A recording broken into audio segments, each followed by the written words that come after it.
आज होते आपल्या शेतात हुरडा पार्टी, तर आम्ही निघालो होतो शेतात. चलो, सगळे पाहुणे आले होते. बघा आमचे दाजीचं हेच काम असते, पिशव्या सांभाळायचे. कुठे गेले हे आमचे बाकीचे चिल्लर पार्टी. सगळे निघाले. व्यान म्हणते पळ मामा पळ. फायनली शेतात पोहोचलो. मग काय आथरून बिथरून टाकून घेतलं पाहुण्यांना म्हटलं बसा. तोपर्यंत आईन ते पण आल्या. मग काय आईन ते आल्या. मग म्हटलं आता भट्टी पेटू.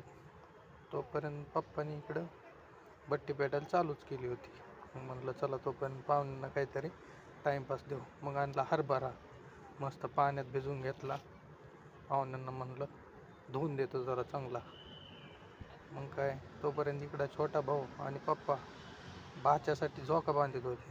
हे बघा आमच्या इकडं चालू झालं. तोपर्यंत इकडं आगटी पण पेटली होती.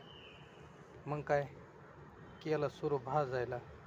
आईने छोटा भाऊ बसले भाजायला आणि पप्पा आणि काका बसले चोळायला. मग काय गरम गरम हुरडा निघालाच होता.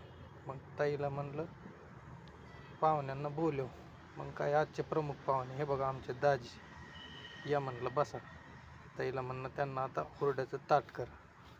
ताईने मग मस्त चकाट हुरडा केला. बघा कशा हसतात. मग काय म्हणलं करा सुरू. मग काय लिंबू पिळून मस्त दही चटणी टाकून केलंय चालू. तोपर्यंत इकडं आमचं बारकं लागलं रडायला. आता मामा म्हणल्यावर काय मामाला भाचे सांभाळणं आले. मग त्याला बसलो दूध पाजलं. मग काय टाकला झोक्यात. भाऊ खुश झाला. झोक्यात टाकलं कीच मस्त खुली हवा. मग काय तो झोपला. तोपर्यंत इकडं हुरडा खाऊन झाला. आणि बघा कसे झोपले सगळे. ताई इकडं त्याला बघत होती. मग काय आमची आई